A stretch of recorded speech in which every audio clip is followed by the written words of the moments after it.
In this course, so far we have seen a number of elements which can be used in various situations. We have talked about how these elements are formulated and how it can be used to solve various practical problems. Though we have covered majority of elements, for example, we have seen how plane stress, plane strain, axisymmetric, three-dimensional solid elements are used.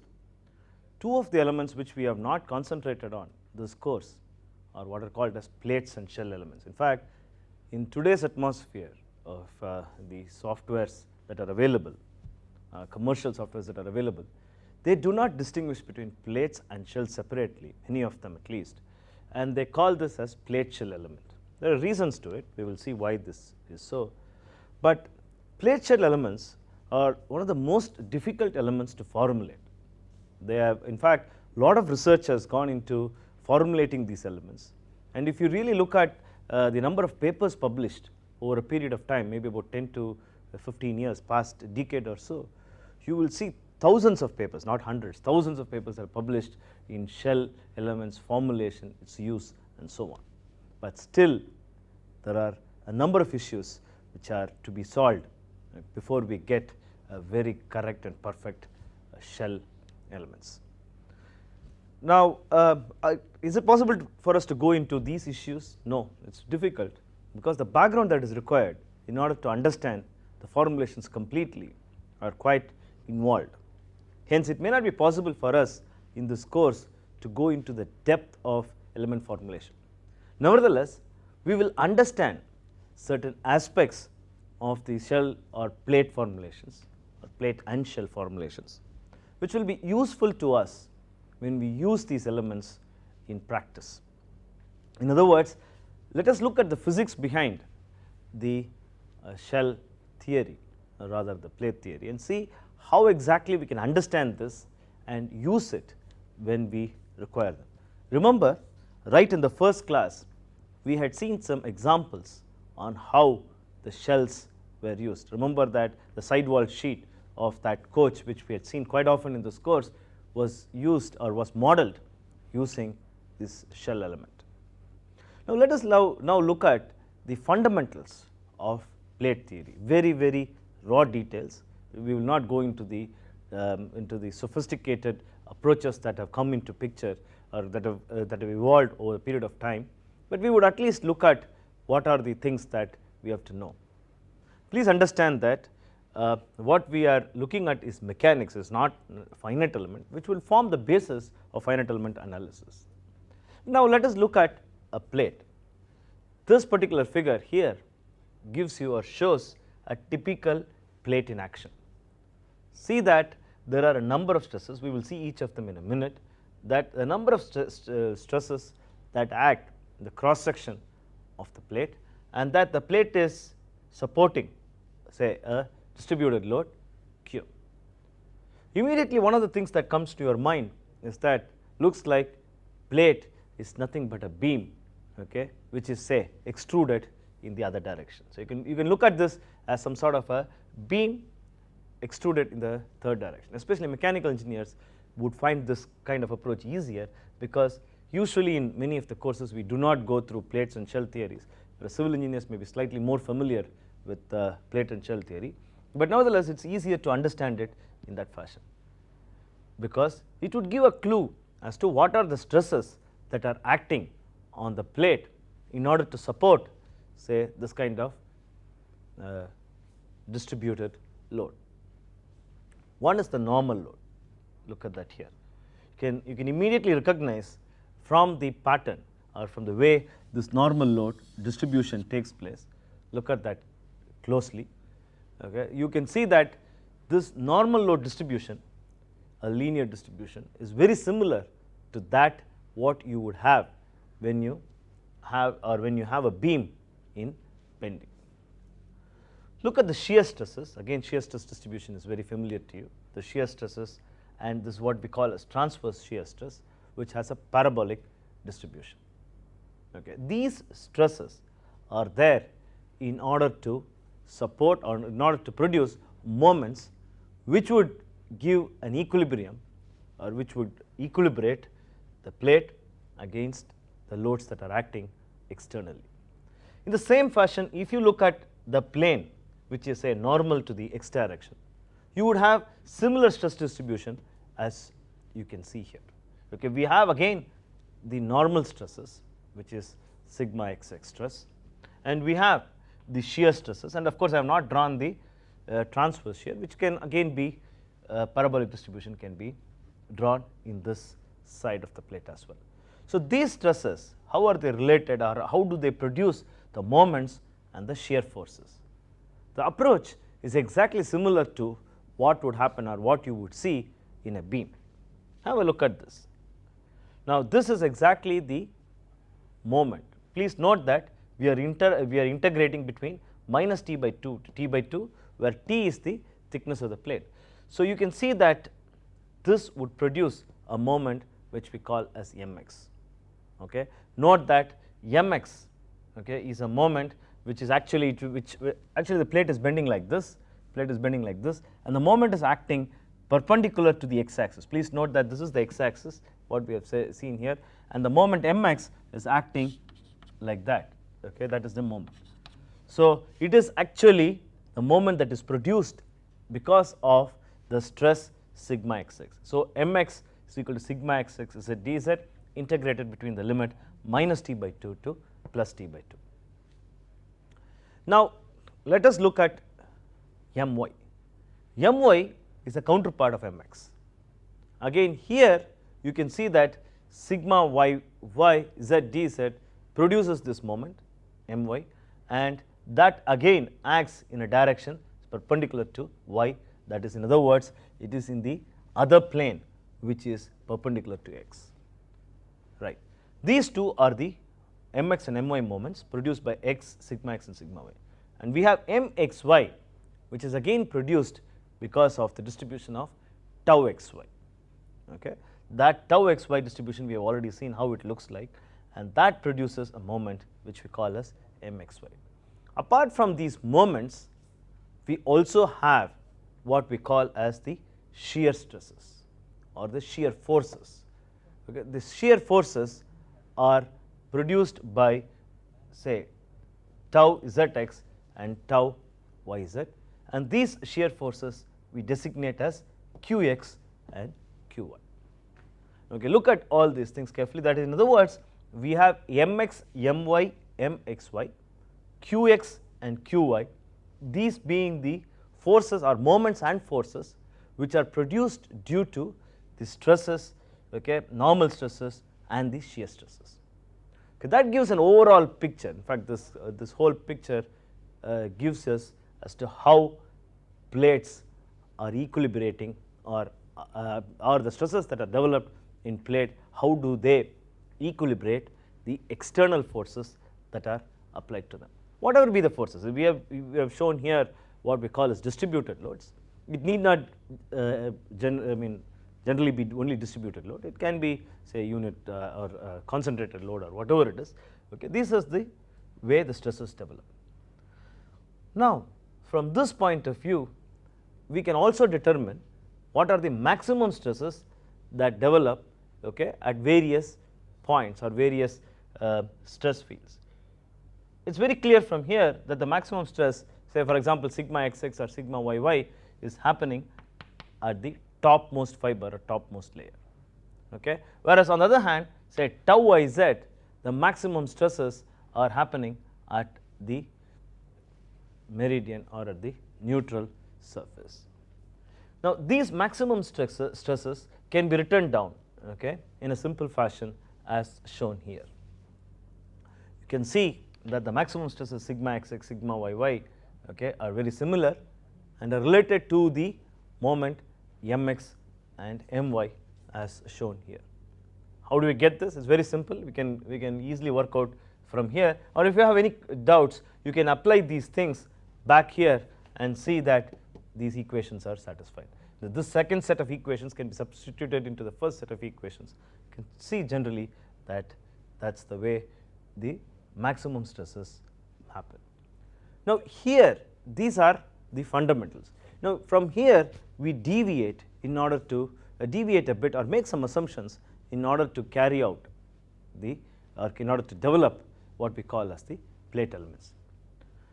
Now please note, please bear in mind that after we finish the plate element, we are going to make some modifications or some additions in order that we can get shell elements. So plate elements, understanding plate elements help us to understand the shell elements and apply them in certain, say, situations. Now one of the theories, in fact the plate theories can be broadly classified into what we call as Kirchhoff theory and Minglin theory. Now what is the difference between them? Kirchhoff theory does not take into account what we call as shear deformation, or in other words the shear forces Qx or these two shear forces are absent. These two shear forces are assumed to be 0 because these shear stresses and hence the shear strains are not supposed to be acting. So that is what is the fundamental for Kirchhoff stress, or in other words this is very similar, or people who have done some beam theory would realize that it's very similar to some of the assumptions that we make in the beam theory. In other words, the deformation, okay, of the plate is such that, okay, these two lines, the sections, this is an infinitesimal small piece which we have taken from the plate, and these two lines are perpendicular to each other and remain perpendicular when the deformation takes place.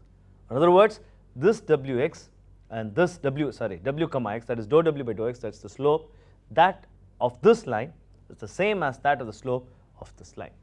So that is the assumption, that in other words this perpendicularity is maintained. Okay, plane sections remain plane, probably many of you are familiar with it. Plane sections remain plane, and not only that, they don't that's not the only condition, but also that they are perpendicular. Okay, what is the result of this? The result of this is that the displacement of, say, a point P in the u direction can be written as minus z w comma x, and that in the v direction can be written as minus z w comma y. So that is the Kirchhoff theory. Where is this applied? When the plates are not very thick, okay, maybe thick in the sense that when compared to the length and width it is less than, say, 1/8, 1/10 and so on, okay, then it is possible to apply this assumption that the shear deformations are negligible or small, okay, and hence we can apply Kirchhoff theory, in which case we will get, what are the things we are going to get? We are going to get only mx, my and mxy, and these two guys will go to 0. On the other hand, when shear deformations become important, we go over to what is called as Minglin theory. Now what is the Minglin theory? Have a look at this particular figure here. Okay, you can see that the figure is quite different from what we had seen some time back, or the previous figure. What is it? We now see that though the plane sections remain plane, okay, this section is plane, but this fellow here, this perpendicularity is not maintained. Please note that theta x is not equal to w comma x, which was the case in the previous figure. So we have a situation where a shear strain is developed. So when this particular perpendicularity is not maintained, what does it mean? It means that a shear strain is developed. What is the shear strain? The shear strain can be written as this gamma y is equal to w comma y minus theta y. Okay, same way we can write down shear strain in zx as w comma x. W comma x, please note, is nothing but dou w by dou x, w comma x minus theta x. So what is the result of this formulation or this assumption? I would say that this is such that we do not have only 3 mx my and we do not have only 3 moments, the 3 moments mx my and mxy. We also have the shear forces taken into account, okay, qx and qy, through the shear strains and hence the shear stresses and so on. In other words, what is the next step that we require? Of course, we require the stress strain relationship. But before we go further, have a look at them, that Kirchhoff theory is one which is applicable for thin plates where shear deformations are not important. Mindlin theory is one where shear deformations are important. There are elements which are based on Kirchhoff theory, Kirchhoff elements. Okay, there are elements which are based in Mindlin theory, or Mindlin elements which are based on Mindlin theory called Mindlin, say, elements. Now, the question is that, is it that Mindlin elements are much more broader than, say, Kirchhoff elements, and would it be that these elements work better than Kirchhoff elements in most situations? Ironically, when the plates become thin, okay, Mindlin elements, some of the elements get into some trouble. Okay, we may not have time to discuss all that because it, as I told you, it requires a background. But ironically, many elements, when the plate becomes thinner, may not give as good a result as some of the elements which are developed on Kirchhoff theory.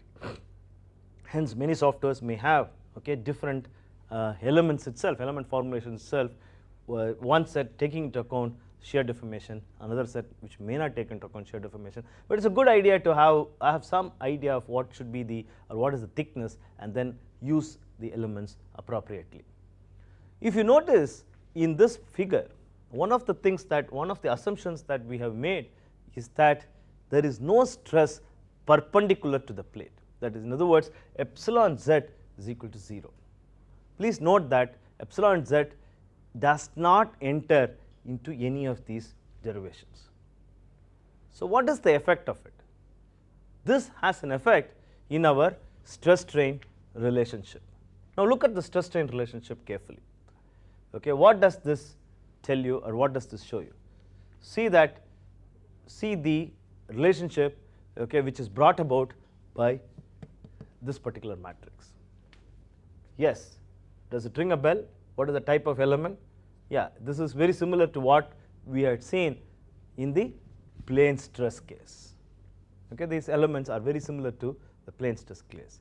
Please note that this stress strain relationship, what you see here, is ones which we use for Kirchhoff theory. Okay. Now, if I want to use this for Mindlin theory, then the right hand side has to expand down. Okay, I have to include 2 more shears, and of course the left hand side also has to go down, and the relationship would go through, or I have to include 2 more terms. And in other words, I have to expand this further down in order to include, or in order to write this down for a Mindlin plate. Now, it is customary to write this equation in terms of moments and curvature. From where do you get the curvature? By, okay, writing down the expression for epsilon x from the displacements u with the familiar equations which we know, we get curvatures. In other words, there epsilon x would get into, okay, when I substitute u, we would get terms like u w comma xx, or dou squared w by dou x squared, and so on. And that curvature is the one which makes the formulations of this problem quite difficult. Please note that now we are dealing with curvature, say for example in Kirchhoff theory, then we have to have C1 elements. C1 elements are not going to solve the problem because continuity becomes quite complex. In other words, before we go further, it is important to realize that it is possible to formulate a plate element, okay, something like this. So, the plate element becomes something like this, okay, with the nodes sitting on these corners with 3 degrees of freedom. Interestingly, whether it is a Kirchhoff element or Mindlin element, we have 3 degrees of freedom. The degrees of freedom, for example, in the case of the Kirchhoff elements being w perpendicular to the board, okay, or in the z direction, and w comma x and w comma y. In the case of Mindlin theory, these 3 degrees of freedom are now w theta x and theta y, right. So, the formulations now take off from here, and the approach is very similar. Many of the elements, okay, older elements at least, are very similar to what we had done in our earlier classes with all other okay, elements. In other words, we go into our variational approach, okay. We can write down, for example, the potential energy, okay, the strain energy using these functions.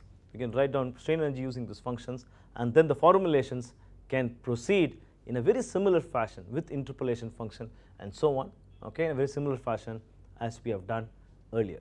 Yes, of course, the problem, as I told you, as I indicated to you, especially for Kirchhoff element, it has to be C1 elements, whereas if it is theta, if theta x is taken as a degree of freedom, okay, in that case we are going to get theta x comma x and so on, or in other words, with Mindlin element, C0 elements can be used and so on, okay. This is a very raw statement. There are other difficulties when we use C1 elements, you know, it's not very straightforward. Nevertheless, I want to bring out the difference in, you know, the Kirchhoff and the Mindlin theory. Okay. Now, a lot of people who use plates and shells have one question, okay. We will move to the shells in a minute, but before that let us answer this question. What is it? They feel that 3D, everything is in this world is 3D. Now, why do I need to use plate elements? Computers are powerful, I can have lot of space, okay, my systems are very fast. So, why do I need to use plate elements or shell elements? I can as well use a 3D solid element. Why not I use a 3D solid element? This is a question which many of you may have. Many of the users of this software are quite confused, and many people use in the place where plate elements have to be used directly solid elements. The answer lies in a simple fact that in solid elements, apart from the saving, we are not talking about saving of time, yes, of course, that is very, very important. For solid elements, the amount of time you are going to spend is going to be very large, and the nitty-gritty details of producing the model is again quite difficult.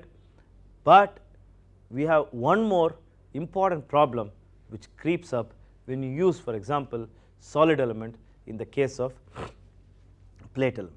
What is the problem? The problem comes from the fact that epsilon zz, zz or sigma zz, okay, is such that it is equal to 0 in this plate elements. In other words, the plate is supposed to be very stiff, okay, in the z direction. When I now replace this with our familiar 3D solid element, then this z direction stresses are going to be present. When z direction stresses and hence epsilon zz is going to be present, what would happen? Now, that stiffness, the terms which go to indicate the stiffness of epsilon zz, those terms are going to be quite large when compared to other stiffness terms. So, when we want to now solve the problem, or when we want to solve this, put down the solution, we are going to have difficulty because one of the terms associated in the stiffness matrix with one of the say epsilon zz, okay, is going to be very large when compared to other stiffness terms, with the result that we may end up in numerical difficulties. So, it is not possible to do a problem straight away replacing plates and shell element by means of 3D solid element. That may not work many of the time or most of the times, and the results may be totally wrong as well. Okay. So, with this assumption or with this background, let us see what we mean by shells. Okay, what are shells? Let us keep that figure there, let us just replace these things. In a very simple fashion we can look at shells. Shells are, of course, I mean geometrically they are curved shapes. Okay, we know, all of us know what a shell is. Okay, we have seen a lot of us were fond of picking up seashells when we were young, and maybe we do it even now. So, shells have a structure which is geometrically quite different from plate. So what is the effect of these structures? The effect is that in plate the whole load is taken by bending. Okay. In shells we have plates, we have plate behavior plus plane stress behavior. Okay. We have bending and what we call as membrane behavior. So plate plus plane stress are the ones, okay, are combined in order to give the behavior of a shell, right. So immediately one thing comes to our mind, what is it? Immediately we see that sigma y, okay, on top of this kind of distribution, linear distribution, we have one more distribution on sigma y, right, one more distribution of sigma y which comes out because of the plane stress assumption. Yes, that is the difference between the two. In other words, look at that, that's 0 here right there at the neutral point, which may not be 0 when we include for a shell a plane stress behavior as well. So the plane stress, in fact, in other words, this plane stress behavior most of the time may even dominate the bending behavior and would take the load. Now when I say that plane, so first thing please note, in plates, okay, we do not have plane stress behavior, and that gives us an interesting possibility which is exploited by many of the packages. So they do not have a separate plate element. What do? They use, okay, shell theory or shell elements in order to model plates, simple, because as I told you just now, since we have plates and plane stress behavior, okay, we can use plate alone, the behavior of plate alone, in order to model the plate. And in fact many of them may not even have plane stress, because plane stress elements separately, because we can use this as well for plane stress and so on. Now with that background you can immediately pick up and tell me that look, the formulations are quite simple. We can put, okay, the equations in such a fashion that I can superimpose plate and plane stress behavior in order to get shell. Yes, that is a good beginning, okay, and many elements are formulated by some sort of that kind of superimposition, but generally they have some difficulties and they do not perform that well under many circumstances, okay, which they are basically flat elements, they do not take into account curved shapes and so on.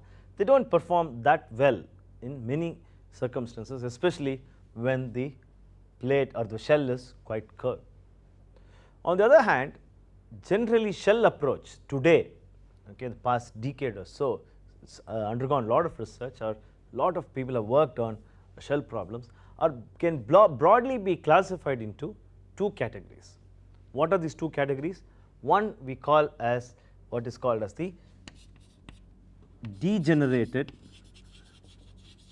shells, okay, which are basically some sort of degenerated 3D elements where the element is brought down in the thickness direction, or elements which are based on theory of shells.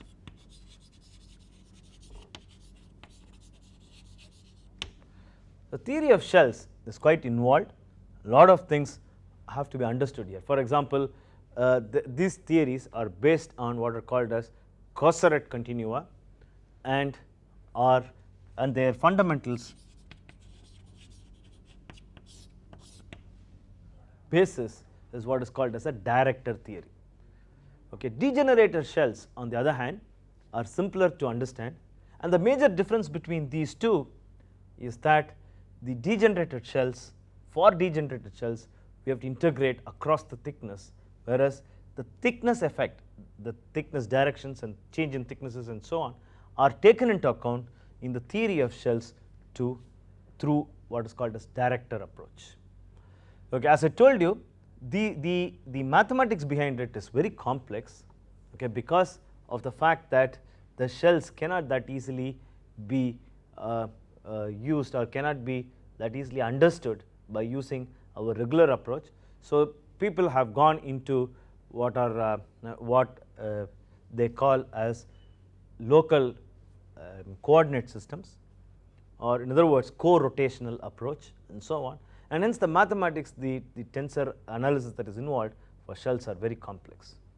The last word is still not yet said about the shells, but it is important to realize that when you use a package, okay, on what is this based on, and maybe it will be a good thing to do a few examples, okay, for shells in order to understand how shell elements work. In fact, I would say that a real test of a good software is to look at shells. How does the shell behavior or shells work, especially if you are looking at a nonlinear package, okay, then it's important to realize how the shells are formulated and implemented in that package would give us, okay, a good idea as to how the package itself is. So, but generally, in order to understand the shell behavior and in order to use the shells, okay, what we can do is to look at shells as some sort of a plate plus plane stress.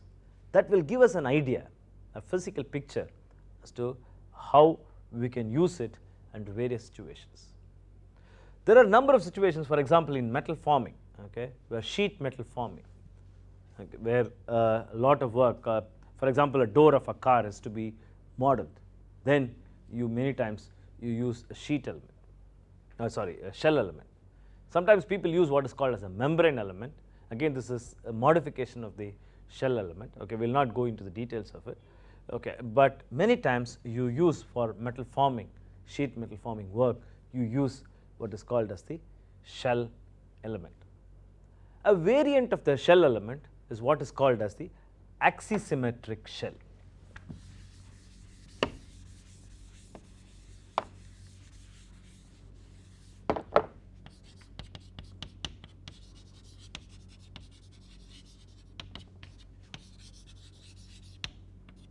Axisymmetric shell, yeah, I know that the name is very familiar.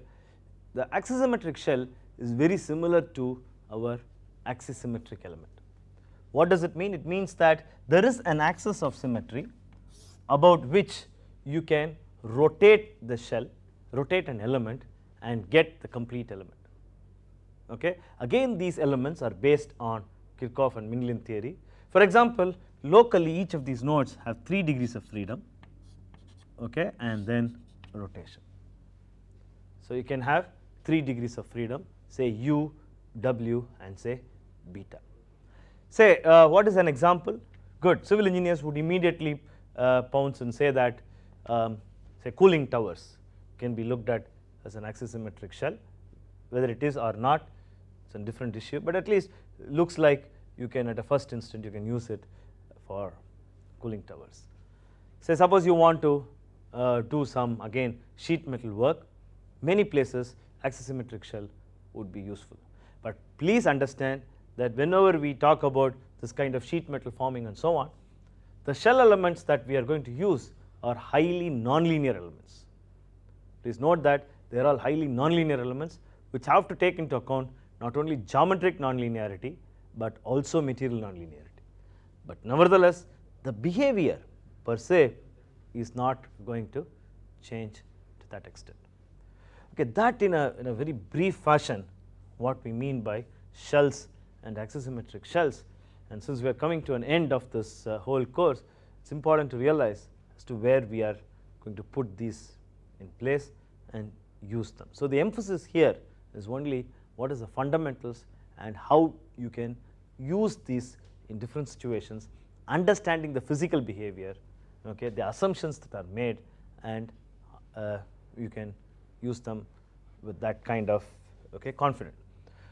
One of the things which I wanted to emphasize here is that when we look at these shell models, whether it's a degenerated shell or theory of shells, based on theory of shells and so on, then the inputs that are required can become quite vague sometimes. Okay, this is very, for example, you may be asked to input what are called as directors. If that is the case, then input becomes very difficult. Many of these shell models, in fact, are based on 5 or 6 degrees of freedom. In fact, many of them are based on 5 degrees of freedom. If you really look at theory of shells, okay, say for example formulation of Professor Simo and his co-workers, then many of these elements are based on 5 degree of freedom per node. Okay, 5 degrees of, it's important that you realize when you use a shell element what is the degree of freedom and how many degrees of freedom are there. For example, if the formulation is based on theory of shells, then the 5 degrees of freedom may not indicate the degree of freedom with which you are familiar with. This may be of course be displacements in the x, y and z direction. The other 2 degrees of freedom are not pure rotations, okay, they are related to the director theory. On the other hand, in order to make it palatable, in order to push lot of problems under the carpet, okay, many of the softwares have, okay, 6 degrees of freedom. They have 6 degrees of freedom, and that is through, okay, what we call as degenerated shell. What is the problem? What do we, why is that we are harping on say 5 and 6 degrees of freedom? The problem comes about because of the rotation, okay, the rotation, that is this rotation, what we call as drilling degree of freedom. It's important that we realize how this drilling degree of freedom is actually handled. Many softwares handle this by means of some pseudo approach, okay, where they say average out the stiffnesses in the other 2 degrees of freedom and then put that out here and so on. But this would vary because I mean it's impossible to cover this in this course, because I mean actually till about say maybe 2 to 3 years back, there are about 130 to 140 different formulations, okay, so many formulations are there, so it's impossible to deal with it on a canvas like this. But it's important that when we use a software, you understand how exactly drilling degrees of freedom are dealt with. It's a 5 degree of freedom or 6 degree of freedom formulation, and these things would also become important in order that you can model, okay, using the shell elements. Okay, that in a nutshell is the theory of plates and shells. So in this course, we are coming to an end of this course, and so in this course what are the things that we have done? We have started with the stress strain relationship. We defined what is strain, what is its relationship with displacement, and what is the relationship between strain and stress. Then we defined what is called as the equivalent stress, and that would form, we said that that would form the basis for interpreting the results, okay, when we get the finite element, when we do the finite element analysis. Then we looked at the formulations, we looked at various theorems, energy theorems that are available to us from where we can draw and we can write down these element formulations. If you remember, we saw, okay, the functional approach, we saw what we call as the virtual work principle, and we saw its relationship with say potential energy theorem and so on. So that forms the basis, or that is the one which we are going to use for in order to formulate an element. Then what we did was to break the complete continuum into a number of elements. We designated certain points as nodes, and if you remember, we wrote what are called as interpolation functions, and we brought down the infinite degrees of freedom into finite degrees of freedom. Then using these fundamentals, we developed what is called as the stiffness matrix, and the stiffness matrix formed the basis for us to proceed further to have a relationship between force and displacement. We determine the displacement after assembling the stiffness matrix, and of course after putting down the boundary conditions. We determined the displacements. From the displacement, we went ahead and determined what we called as strains, and ultimately we were able to predict what are the stresses. Once we know these stresses, we were able to interpret them by looking at what we call as the equivalent stress or Mises stress. The Mises stress would form the basis to understand whether a material would yield or not. In the process of dividing it in number of nodes and number of elements, we realized that not only geometry is important, but the structural behavior is important. From that point of view, we had a number of elements to mimic the structural behavior.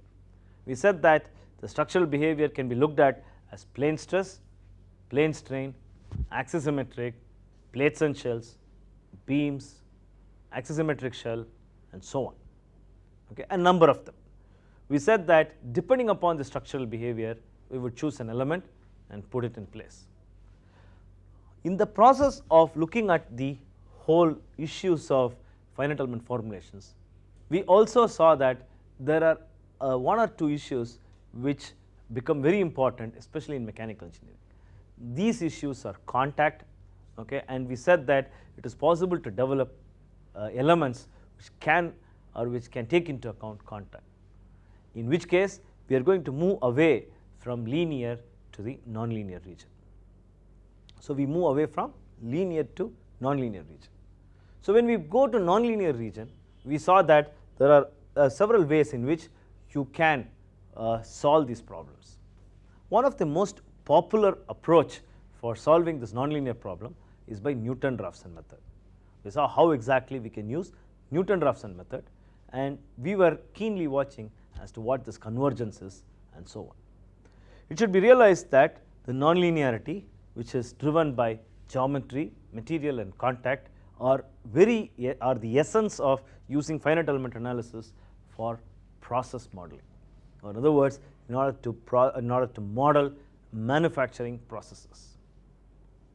We saw some of the niceties of these approaches. Maybe we did not go into the details of every formulation. That's not possible in an introductory course like this, but nevertheless we saw how exactly we use this kind of contact elements and so on. So that part we covered, and we also looked at how to model heat transfer problems, both transient as well as steady state heat transfer problems. And there again we had an approach, okay, which we call this as a semi discretization approach, and we used, if you remember, we used some of the well known principles from finite difference in order to model or in order to work out problems in finite elements. And lastly, we have just given we have seen an overall picture of the shell element formulations. I am sure that this kind of background would give you an idea as to, or at least you can see, I do not claim that we have gone into the depth and breadth of finite element, because it's vast. There are about 20 to 25,000, I don't know how many, tens of thousands of papers that have been published in this field, and it's an ever growing field. There are a lot of still research issues that need to be tackled, okay. Especially we have not seen much on what we call as explicit finite element analysis, which is becoming popular nowadays because of its ability to be used without much problems like convergence in the metal forming cases. And for example, these are used for impact analysis and so on.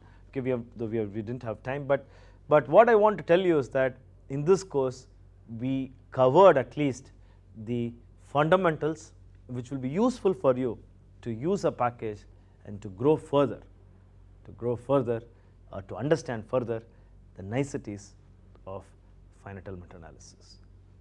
Thank you.